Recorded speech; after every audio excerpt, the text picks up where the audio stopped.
Leo nimetembelewa na mgonjwa wangu ambaye ni mhudumia, ana changamoto ya nguvu za kiume, lakini pia ana changamoto ya fungus za kwenye korodani pamoja na kwenye njia ya mkojo. Mgonjwa huyu ametumia dozi ya mara ya kwanza, imemletea mrejesho mzuri na hivyo basi ameamua kurudia dozi. Nikamwambia naomba kidogo tufanye mazungumzo, kwa kweli ameridhia sana. Karibu bwana mkubwa. Naam, shukrani sana dokta.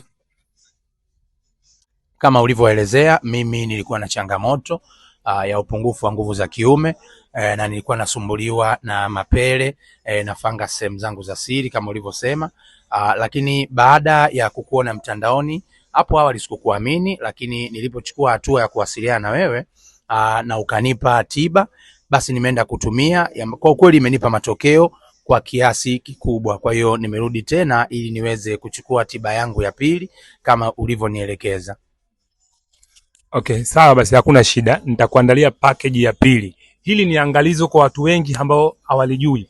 Aidha mwanaume una changamoto ya fungus ama changamoto ya nguvu za kiume. Haya magonjwa ya zinaa hakikisha unamtibia na mwenza wako.